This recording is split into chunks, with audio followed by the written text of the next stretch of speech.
सबको जय मसीह की प्रभु की पवित्र हज़ूरी में आप सबका स्वागत है।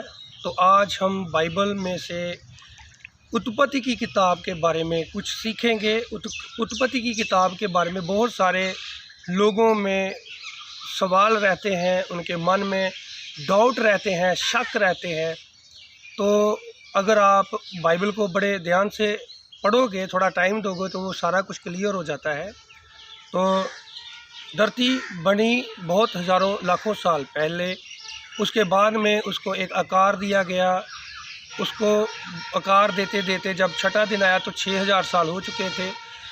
तब से लेकर अब तक फिर 6000 साल हो चुके हैं और उससे भी पहले की धरती बनी हुई है। अब जो ब्रह्मांड है वो सारा बना हुआ है। तो ये सारी बातें आप अगर ध्यान से पढ़ोगे तो आपको नज़र आ जाएंगी।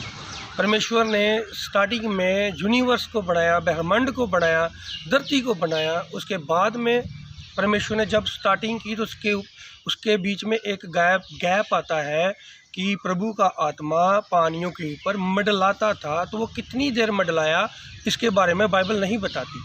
उसके बाद में बाइबल में लिखा है कि परमेश्वर ने बोला चानन हो, लाइट हो, प्रकाश हो।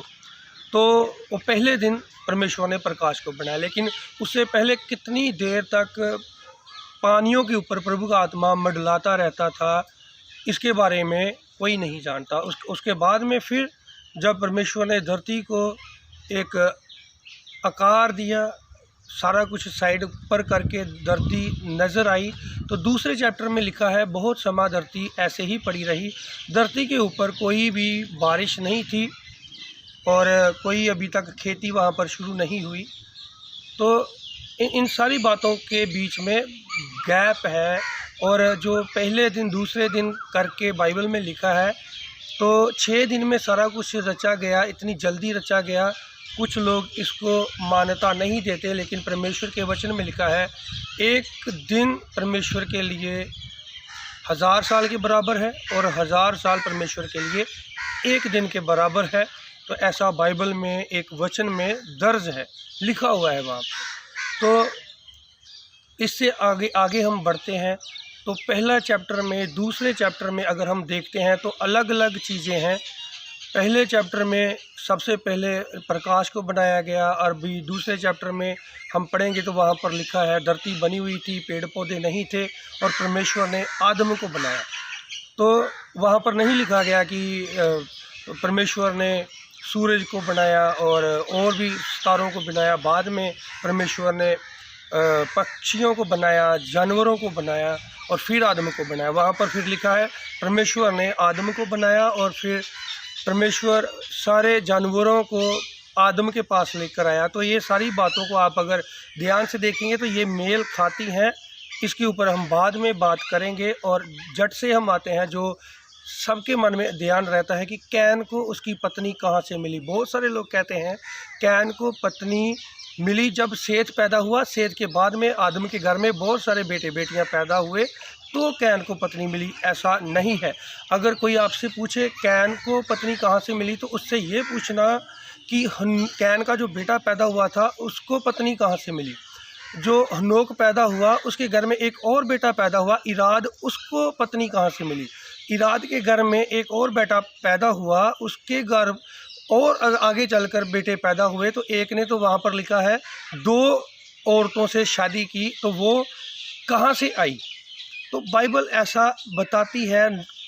कैन की वंशावली में वहाँ पर सिर्फ बेटों का जिक्र हुआ है, औरतों का जिक्र नहीं हुआ।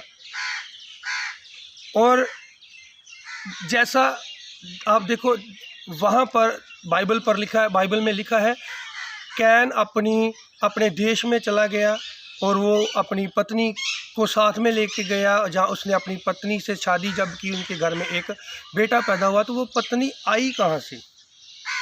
तो वो 130 साल जब हो गए, फिर उसके घर में आदम के घर में एक सेथ नाम का बेटा पैदा हुआ। उसके बाद में और भी लड़के पैदा हुए। तब तक कैन तो भाई निकल चुका था नोद देश में। तो ये हम एक लाइन देकर ये एक बाइबल का एक हिस्सा देकर हम नहीं छूट सकते कि कैन की पत्नी उसको तब मिली जब उसके घर में, आदम के घर में सेत हुआ। सेत के बाद में बहुत सारे बेटे बेटियां पैदा हुए।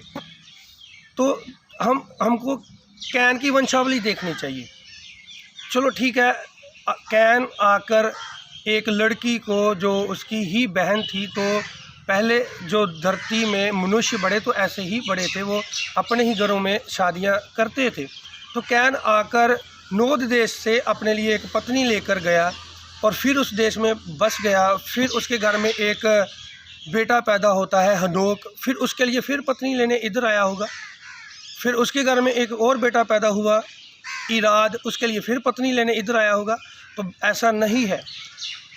कैन के घर में हनोक पैदा हुआ, इराद पैदा हुआ, आगे चलकर और भी बेटे पैदा हुए, लेकिन उसके घर में बेटियां भी पैदा हुई और उनका जिक्र बाइबल में नहीं किया गया। सेम ऐसे ही जब बाइबल में लिखा है कि आदम के घर में 2 बेटे पैदा हुए, एक का नाम कैन था, दूसरे का नाम हाबल था, तो वहाँ पर भी लड़कियाँ पैदा हुई थी जिनका जिक्र वहाँ पर नहीं किया गया। जैसे कैन की वंशावली में लड़कियों का जिक्र नहीं किया गया, सिर्फ लड़कों का जिक्र किया गया, उनके नाम लिखे गए।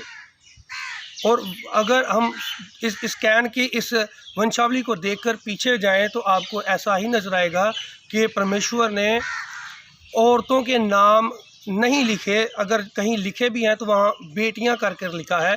और कैन की जब वंशावली पढ़ते हैं तो वहाँ तो बेटियां करके भी नहीं लिखा। वहाँ कैन के घर बेटा हुआ, उसके बेटे के घर बेटा हुआ, उसके बेटे के घर बेटा हुआ, और आगे चलकर और बेटे हुए, और उन्होंने 2-2 लड़कियों के साथ शादी की।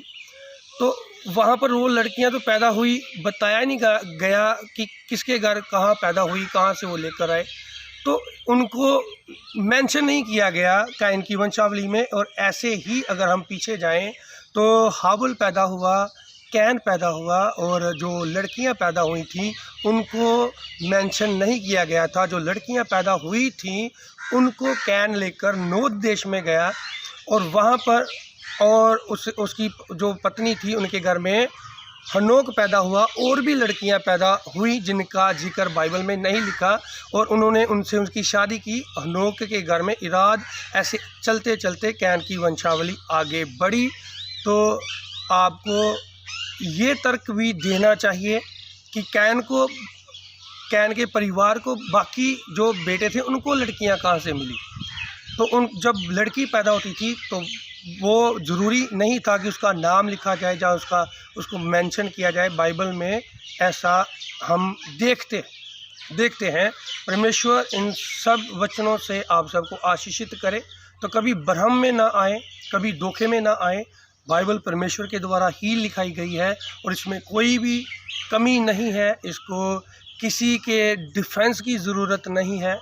अगर आप इसको पढ़ेंगे आप ब्लेस रहेंगे, और ये आपको और भी ब्लेस करेगी जब आप इसके साथ ज़्यादा समय बिताओगे। सबको जय मसीह।